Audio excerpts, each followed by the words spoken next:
It sound like I'm going out there, but I swear it'll come back and make sense in a second. I think privilege escalation is a bit overrated.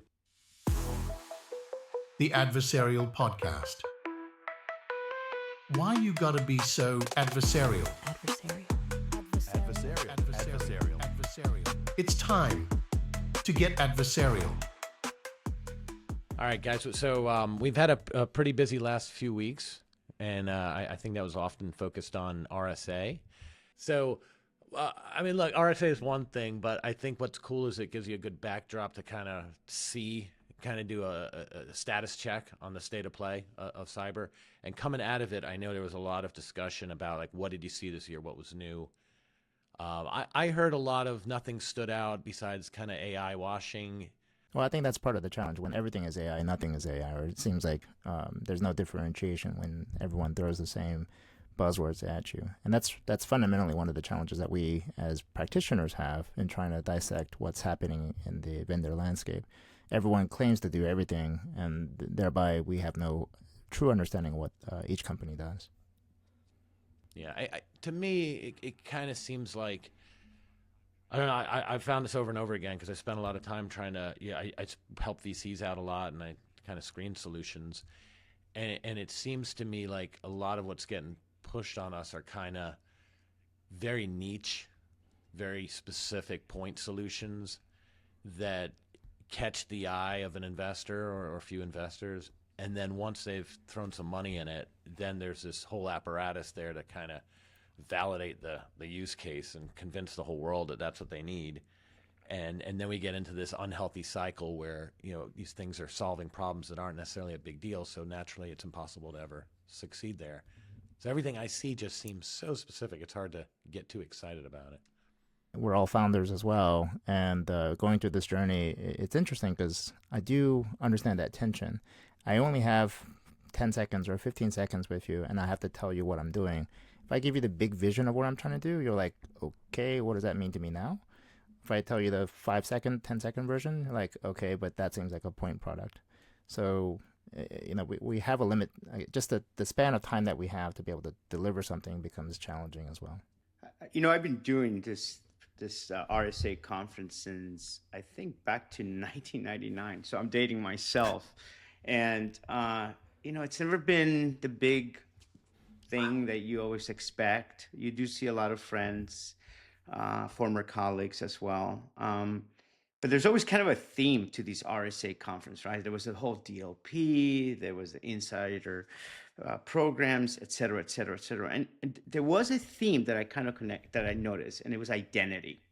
And there was also identity and also non-human identity as well. And it seemed like besides AI, like Sounil was mentioning, there was this thing about identity and also non-human identity as well.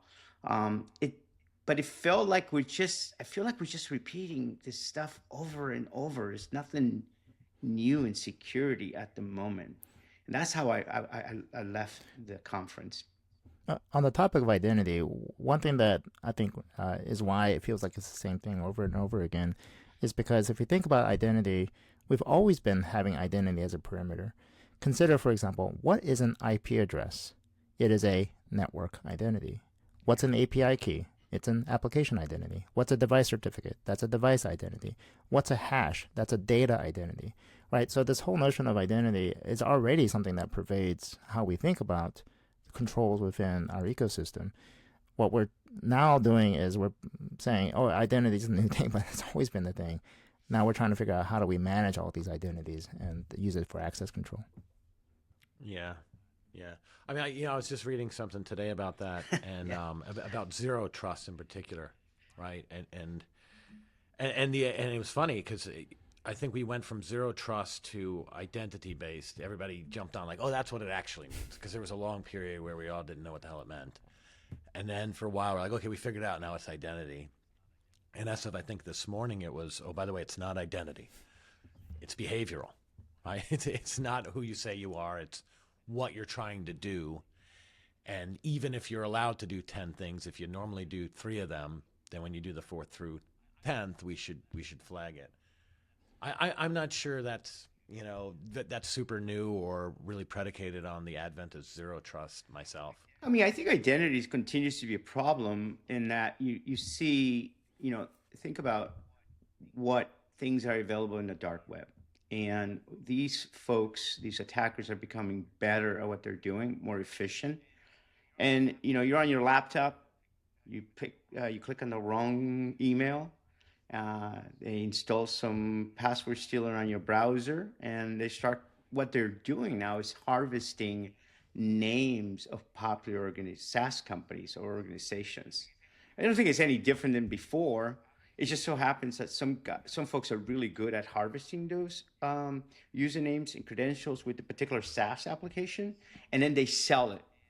And there are other groups that are coming in and saying, well, I'm going to be a specialist against this particular SaaS company. And if they nail that SaaS company or the users of those SaaS companies and make millions out of it, there's a herd approach of attackers. And that's what's happening. Some of these folks are, so there's always been harvesting identities and passwords. I think there's just a specialization in these groups, and it's all based on economics. And one of to tie that back to zero trust, one of the ways we think about zero trust, the other way to think about zero trust is what gives you trustworthiness, okay? And it's those identities that actually give you trustworthiness. Each identity that's more strongly bounded to the user increases the degree of trustworthiness. As attackers find ways to compromise SaaS applications and to steal some attribute of identity, maybe tied to our browser, tied to our user accounts, username and passwords, whatever it might be, the level of assurance that that piece of identity gives us should notably decrease, right? What that means is to maintain a certain level of trustworthiness, we need more identities from other places. And this is where I think the whole non-human identity piece factors in. How do we grab other attributes of identity from other parts of our ecosystem, whether it's the device, whether it's the browser that we're using? And Jerry, to your point earlier, maybe it's even the behavioral aspects of what we're doing that factor into this notion of identity. And so each of these different attributes then contributes to increasing trustworthiness in a zero trust world. Yeah, but what we're flirting with is multi-factor, right?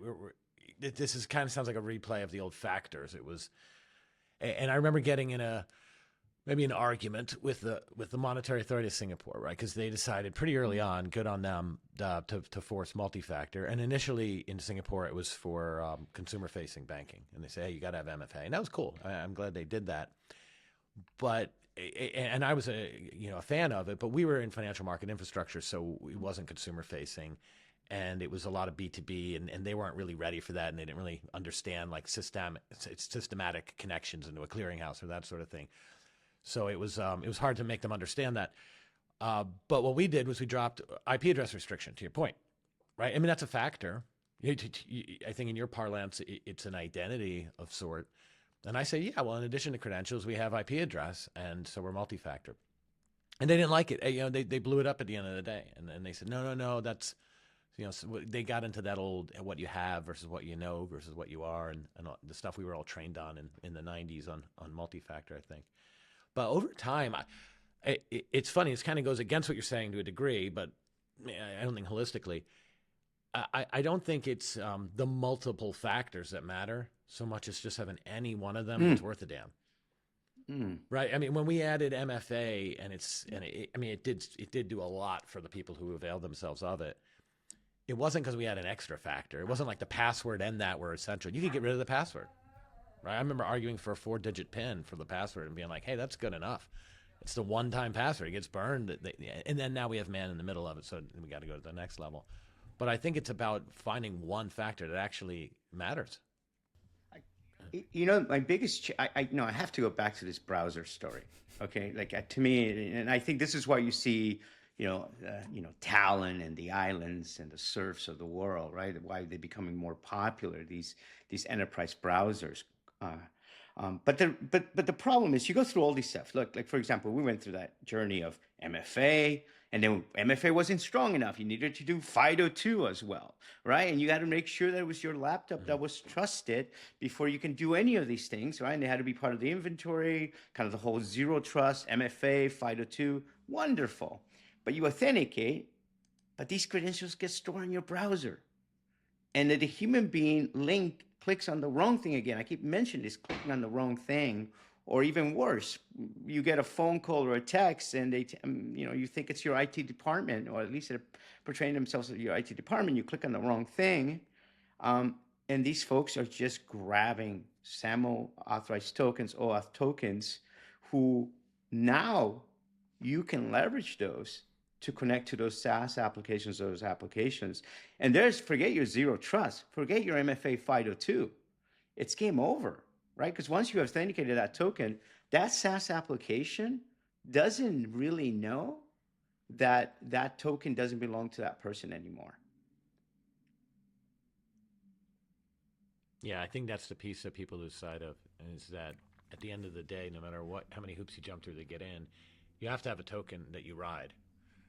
Right, and that has to be trusted, because you're not going to prompt for these factors every 30 well, seconds. hold on. No, you don't want to prompt the user for those tokens, but you absolutely can prompt the machine as many times as you want. And I would say, and that's essentially what the session tokens are doing, right? On the browser side, it's prompting for a token every time, but we need to find ways to then bridge that with, let me also check to make sure you're coming from an IP address that we know, or let's make sure that you're coming from a device that has a certificate that we know.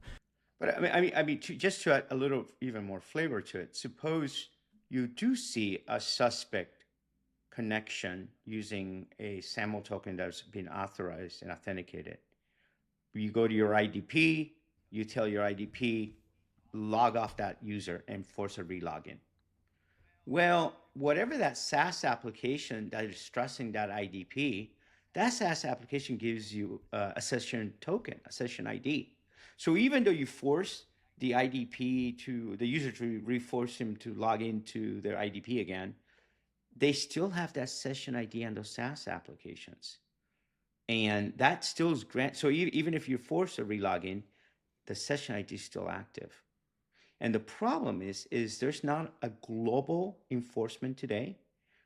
There is, but people are not using it. SaaS applications are not using it with their IDPs, where you can do a global log off and force it on people. I think, Jerry, I don't know if I talked to you a long time ago when we were trying to we were trying to earn your business. And I don't know if you brought that topic. I think it was you or somebody in that role. Yeah. Sounds good. Yeah, well, no, it's funny. I don't remember it during working with you back then, but it makes sense. And I've run into it recently, in that I was working with a customer who used a big IDP vendor to then get into all these other ecosystems. And you log into the IDP, and it's pretty diligent. It's going to have a fixed session length, all of that. But once you use that to log into email or Slack, those guys are alive for 30 days. 90 days in some cases. 90 days. 90 days. Yeah.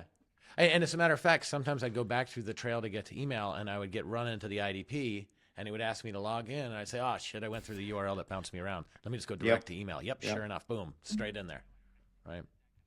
And I think that kind of brings up another point, though, is that, I'm not a fan of the crown jewels doctrine and all of that. Like, there's a lot of people that say, well, the first thing is to figure out what you got to protect. I am a big fan of figuring out what you need to worry about, but I don't think it's necessarily an asset, like data-based. And I bring it back to this conversation because email is massive. Like, people think that you want to log into the systems and get into the database and do a SQL dump and all of that. But if you just have email, user context, no privilege escalation, if you're in the business of extorting people for sensitive conversations, they're in the email. Yeah. And how many of us are using things like Google Docs, and they compromise your user credentials, and then a lot of us have more access to Google Docs than we should. And I'm not picking on Google.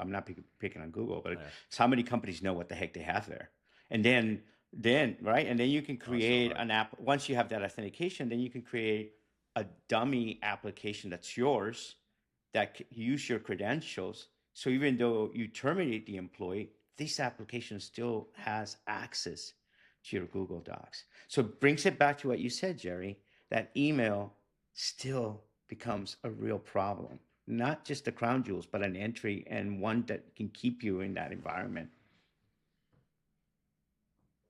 Yeah, I think another way to put it too is, as it sound like I'm going out there, but I swear it'll come back and make sense in a second. I think privilege escalation is a bit overrated, and what I mean specifically is if you look at like Mandiant stroke Google released a report on 0-day usage over the last X years, and it culminated in 23. They don't have data for 24 yet. And they were talking about the number, and I think ostensibly it was trying to draw trends, like are there more 0 days now? And people kind of reflect on that as the quality of software coming out. But in particular, it was on the exploitation of them. And so I was thinking, because look, 0 days manifest in us all mocking each other when we're doing a screen share, and you see the Chrome thing that says not updated.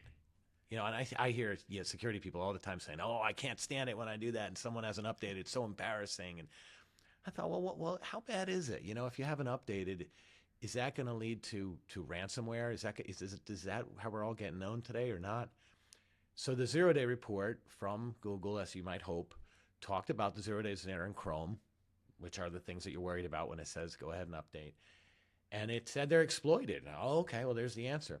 So I started going through each CVE and researching it, and most of them are privilege escalation. Yeah.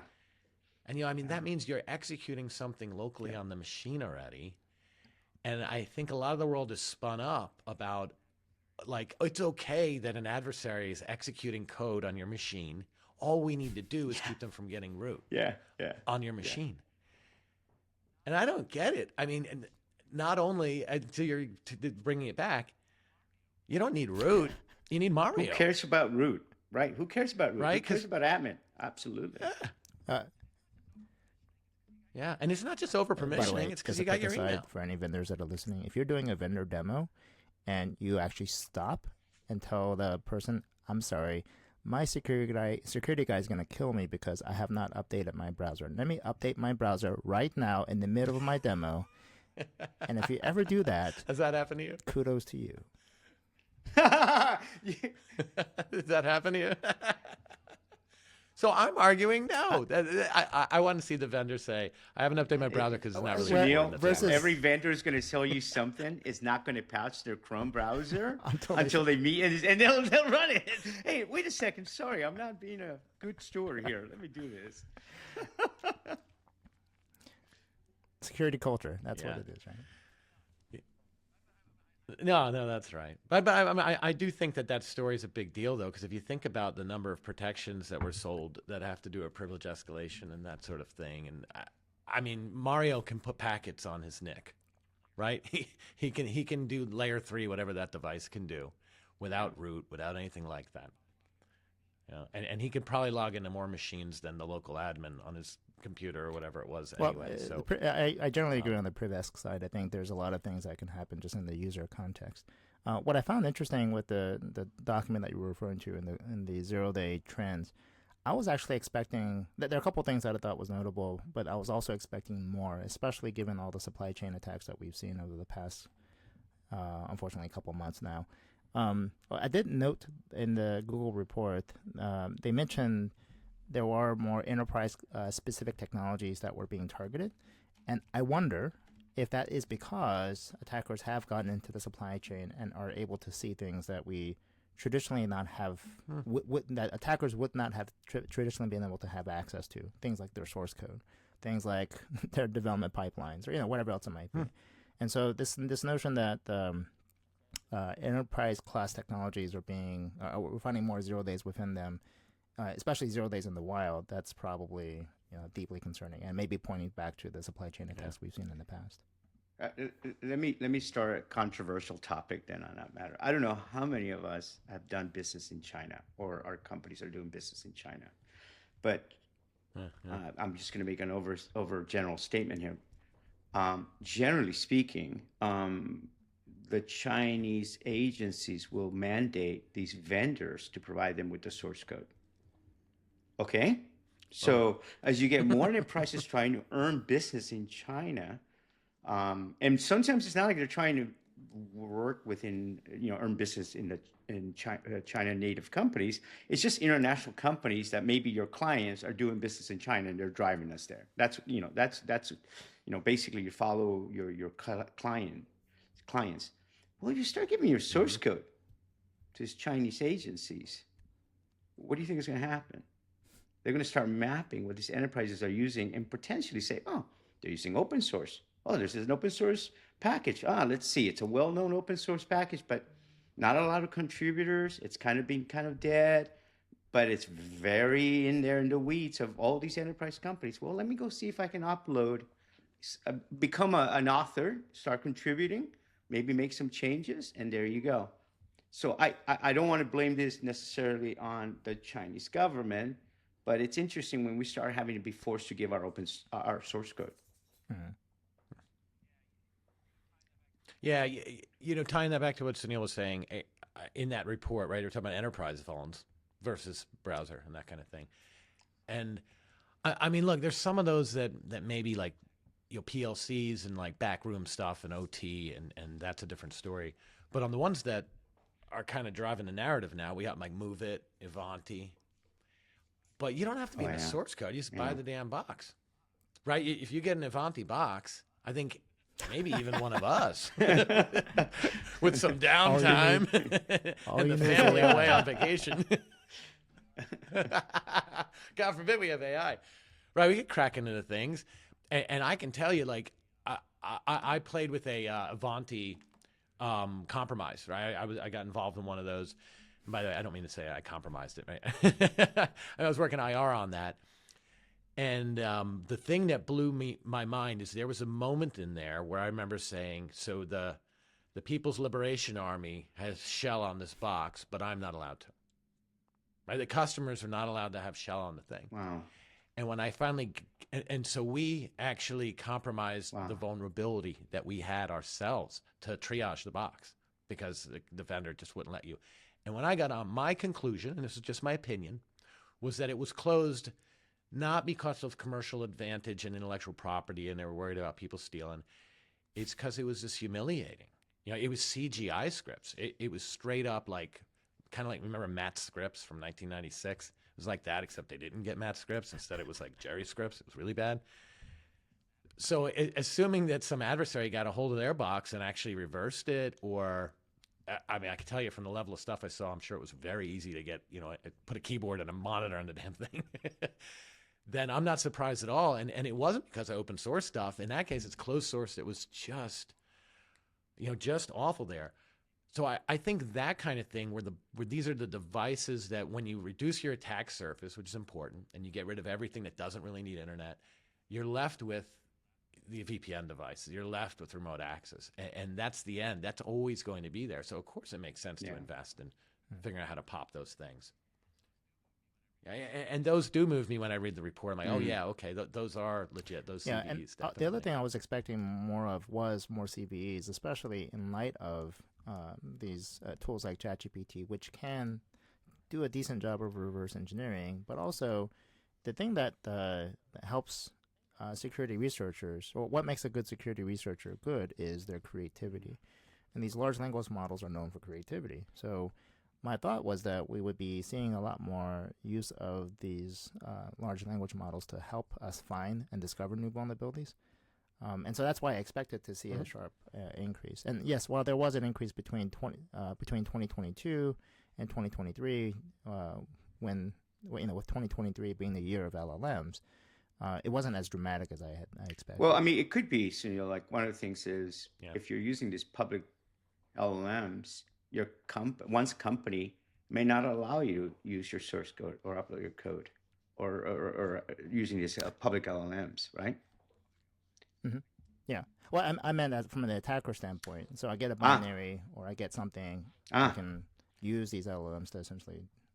And if you saw, I don't know if you saw OpenAI's blog, Matt and team a couple of months ago posted about attackers actually doing this type of use case. And they can observe it, obviously through what they're doing as well. Which, by the way, may have its own problems. So I'm with you on that as well, Sounil. I'd expect it more. Yeah. I would agree. Now that you clarify that. You know, that brings up a point to me, like the AppSec in general. And I don't know if Mario, I don't know if you ever were subjected to the soapbox I did where I talk about West Coast CISOs and the East Coast CISOs. And I'm clearly West saying Coast that because rules. you're on the West Coast. but more important, I think Yeah, I'm just gonna put it out there. just go ahead and throw it out there. But I bet. Well, I bet you fall into the stereotype to some degree, which is not a negative one.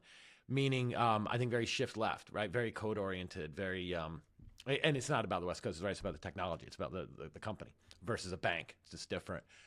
But I do feel like the industry has pushed so much into AppSec that I meet a lot of security people, and they're good. I mean, they're much better than me in the weeds, coding background.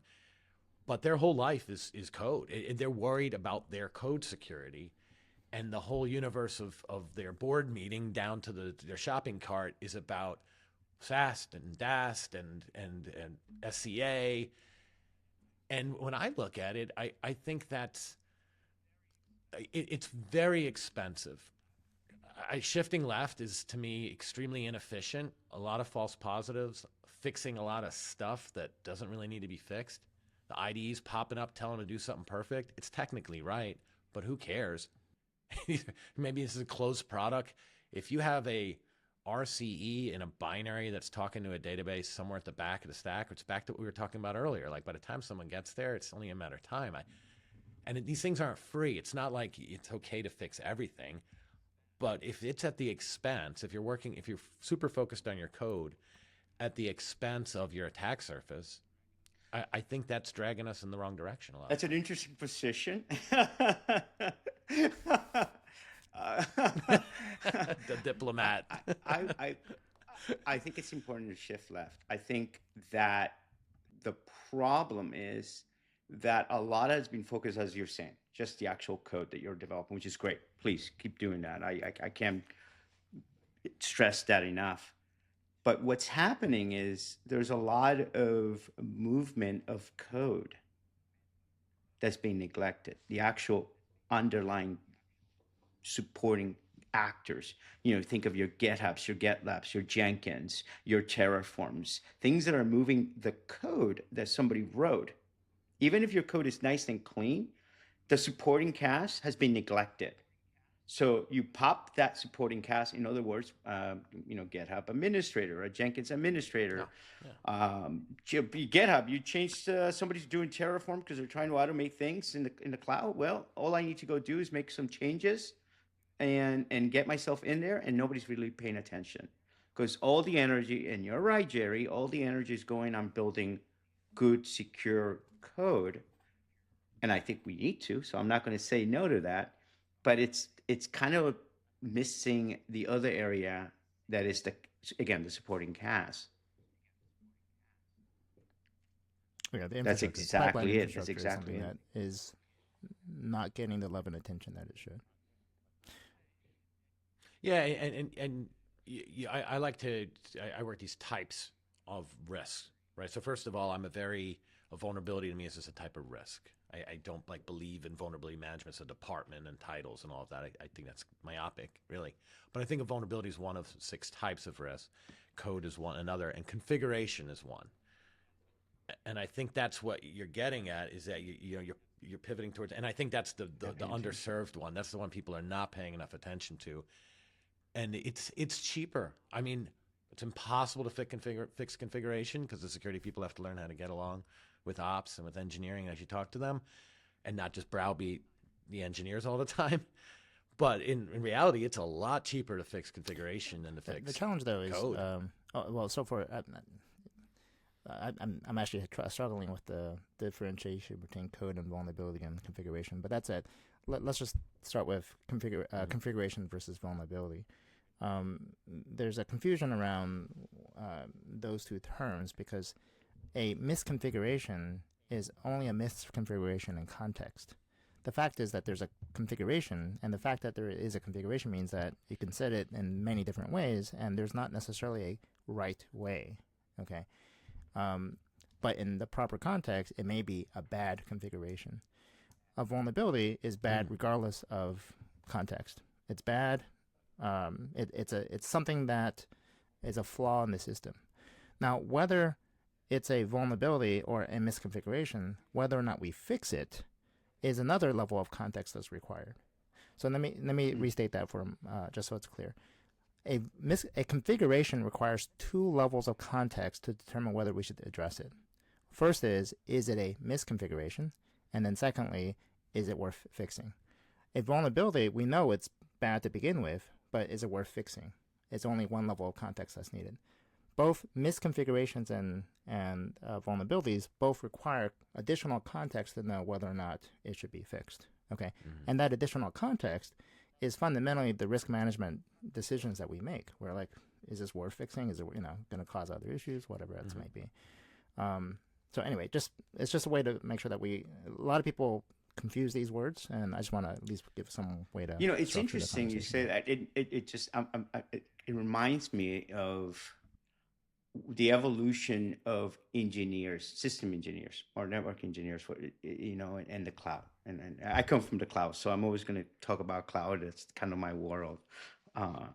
But if you notice, before we had this cloud, before people started using public clouds, a lot of that was infrastructure you had to support. Jerry, I'm sure you had it. Sunil, you might have had it at some time as well. So you needed your network administrator, network engineers, you needed your rack, you need all that support folks, the administrators, in other words. But we offloaded that and outsourced it to the big cloud providers, okay? And so all those, I don't know if you've seen it. I don't know how many people are looking for network administrator jobs right now or posting jobs like that. Honestly, right? But we've lost some of that skill, that configuration, that stuff that was supporting that infrastructure. And we've lost it to, maybe Jerry's right. Maybe we shifted left, focus a lot on applications, doing things, coding the right way, and all that talent's going there and missing some of the hygiene for things like in your code development life cycle and how things move. And that's not the sexy part. Yeah. What I tried to do in this cyber defense matrix, for those who aren't familiar with it, one of the dimensions I have with the cyber defense matrix is 5 asset classes: devices, applications, networks, data, and users. And part of the reason why I have that is to serve as an explicit reminder that my world is not just one of those dimensions. So what's interesting, Jerry, you mentioned earlier, the West Coast CISOs, well, they're largely software companies, right? And so what do they care about? Yes, application and data. Those are the two main parts of the cyber defense matrix that they spend a lot of time and energy on. And perhaps at the expense of device security, network security, and maybe even user security to some degree, right? And for me, the cyber defense matrix was a reminder to say, don't forget, all these are different aspects of what makes a secure environment. And we may choose to prioritize different things over the other, but let's just not forget that they exist. And certainly on the East Coast side, with banking and finance and other, our regulators don't let us forget that either. So it's something that is always front of mind. Yeah, I think so. I think there's lessons to be learned from both, and the answer is probably somewhere in the middle. Kansas CISO is really kicking all of us. And I know some out there, right? I visualize a spectrum of risk management approaches, with red teaming on one end of that spectrum and compliance on the other. And on the compliance end, we're thinking about frameworks, right? So I talk to a lot of companies that are kind of pre-CISO, right? They don't quite have a security team yet, certainly pre-GRC. And the default right now, because of third-party risk management and the questionnaire regimes, the default is very compliance heavy. And it's which framework are you doing? Whichever one you pick has 389 things. All right, let's go. How many do you have done? Well, 300. That's a pretty good percentage. Pass to the next gate. And the problem is it takes forever to get through 400 things. And if the 399th is the one that's going to save you, well, then you're going to be in a lot of trouble.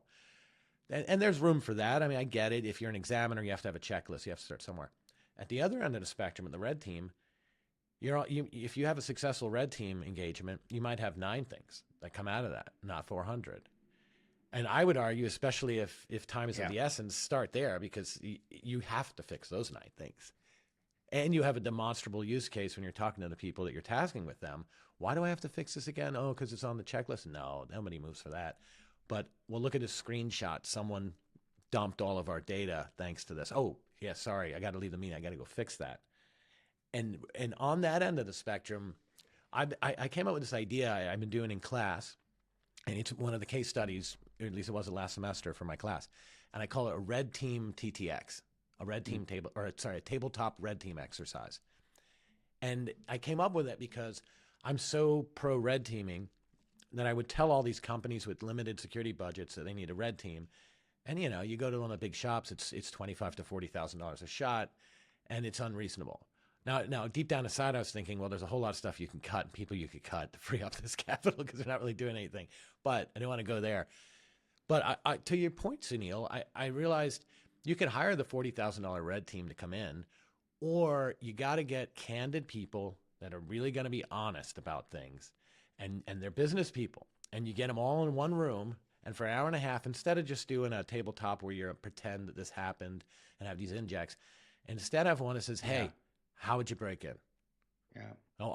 I would call the help desk because you can just ask a sports team and you get 3 guesses. And you can't have the person in the room that goes, no, we're really good at that. Like, everybody needs to be really self-critical, secure in their jobs, not fighting for their life all the time. And if you do that, then on the cheap, you could come up with that list of 9 things that could get you owned tonight. I think if anybody's hearing this, who's hearing the podcast when they hear it, is Jerry is absolutely right. The red team activities is, depending again on the organization and how quality it is really going to give you the biggest return, I think, more than what the compliance programs 400 controls are. I'm not saying you shouldn't use those controls, but the red team is going to show you and highlight those things are the low-hanging fruits that you got to go take care of. Because low-hanging fruits are the ones the attackers are going to go. The attackers are not going to go look for a fancy attack. They want to get in. They want to get in as quickly as possible, as effortless as possible, get your data out and make some money out of it, right? Or compromise your environment, et cetera. So I would wholeheartedly support the red team activity. I like what you said, Jerry, about maybe even doing a tabletop red team. Personally, when I talk to startups, and even when we were starting, very early on, we really stress on doing these red team reports and going deep, and then being very transparent with your customers and showing them what was the good, what was the bad, and what was the ugly. And for the bad and the ugly, I want to see bad. By the way, I want to see bad and ugly on your report. If I'm not seeing bad and ugly, I'm going to think you're just trying to put a fast one on me. What I want to see with the bad and ugly is, what did you do? How did you react to that? And how long did it take you to prioritize those bad and uglies? And what did you do to fix them? And I want to see evidence of that. That to me is more important than any of these certificate compliance reports, et cetera. Yeah. I've been working. I have this, people that worked with me are sick of the same, things that I always soapbox about. And some of them are visuals, you know how it is. This stuff is hard to visualize and to quantify. And when you come up with something that works, you just can't stop talking about it. And one of them is the notion of remediation agility. Yeah. And my point there was that you want to see, at the same time, you want to see that that you're finding stuff. Like, if you say we don't have any risk, that's a big red flag. Right? I want to see, and if you haven't red teamed before the first time, they better go all the way, and they better have shown you the worst day in the world, because any company who hasn't done it yet, that has to be possible.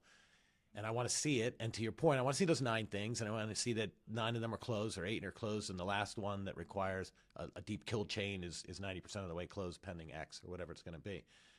So in visualizing all that, what I ultimately said is like this graph where I want to see critical and high risk regularly. And again, that's what, not just vulns, they're part of it with configuration code. Maybe next episode we'll get into the difference in those, Sounil. But I want to see those being discovered with regularity and then remediated within the SLA. And the SLA is a whole big discussion, but I think people need to agree with that. And when the company keeps finding stuff and then can't, and then it goes into red, then we got a different story. And I recently came up, and with my team now, I've been kind of batting this around. I came up with this really cool metaphor that just is too damn unprofessional, and it's cholesterol. So for a board report, I came up with the notion of good cholesterol and bad. And the good cholesterol was the remediation. I'm sorry, the risk detection. Are you finding stuff regularly? I want to see that graph popping up and down every month, every quarter. And the bad cholesterol is those things that then go beyond the SOA and don't get fixed. And nothing, I haven't found anything that really grabs that people can grok that quickly, that board members can.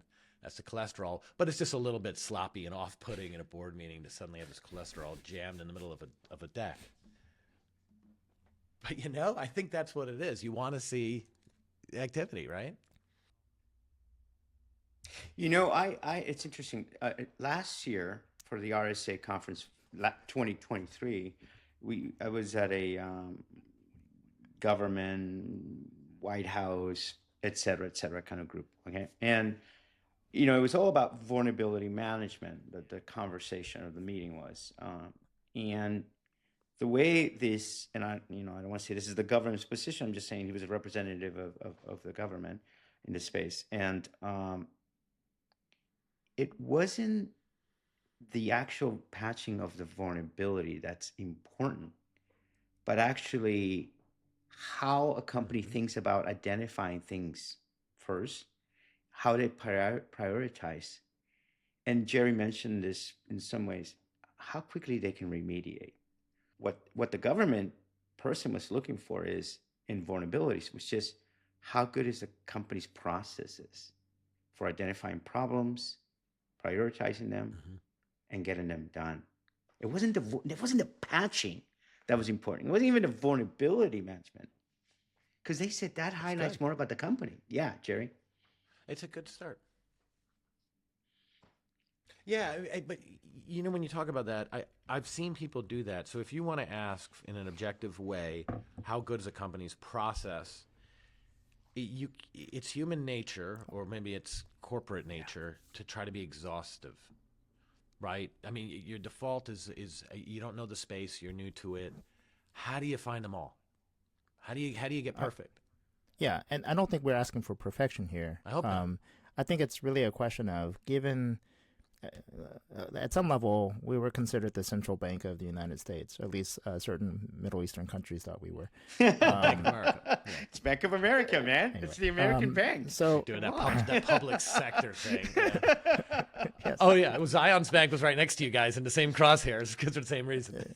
For those foreigners who are listening, we are not the national central bank of the United States. Anyway, but some people thought we were, and so we were treated as a target that required additional levels of scrutiny and whatever else it might be. Yeah. I've described it this way: we a lot of times we practice the. We say the word cybersecurity, but I say most of what we do is cyber safety. Okay. What's the difference between safety and security? Well, you add the word food in front of it, and safety is like hygiene, compliance, inspections, and so on and so forth. Food security is something that's much different. It's around like starvation, it's food supply. But here's the thing. Who's in charge of food security? Usually the government. Who's in charge of food safety? Usually the owner of the systems, right? Who's in charge of keeping cyber security? How do we keep that? Let's use the airplanes as an example. You have airplane safety and airspace security. Who's in charge of airspace security? The government. Should Boeing or should United be in charge of airspace security? Should they be able to dodge Russian and Chinese missiles? No. Okay. But but if you're Lockheed Martin and you're building jets, yes, you should be able to dodge Russian and Chinese missiles. If you are Apple, I sure hope that you see yourself as a Lockheed Martin, because you're going to have Chinese missiles coming at you all the time. Okay. If you're, run-of-the-mill company, you probably won't get Chinese missiles thrown at you deliberately. You might get hit by one occasionally, on a During war. Opportunistic standpoint. Okay.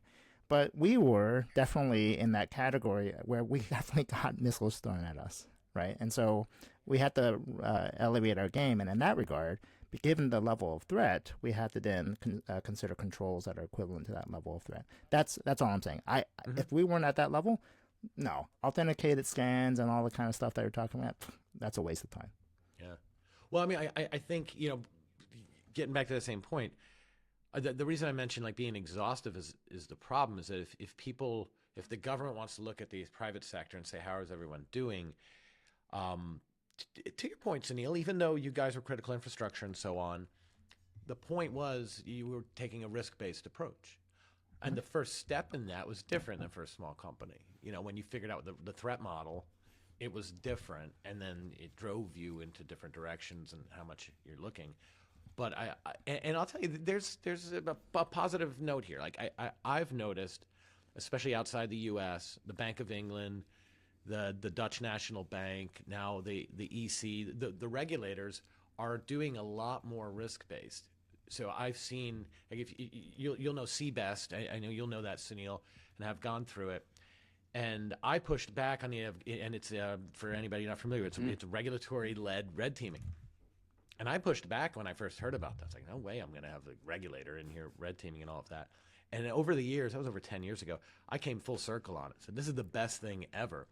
And it started with a threat analysis, right? And everything that was supposed to happen had to be informed by threat intelligence. Let's see that you studied the ecosystem, figured out what you need to be worried about, which is wonderful because it allows a company to say, look, we've looked at it and we're not really in the crosshairs here, so we're going to do a base level and still win. And other companies, they're like, hey, sorry, dude, I'm not going to let you get away with that, Sounil. Who are you kidding here?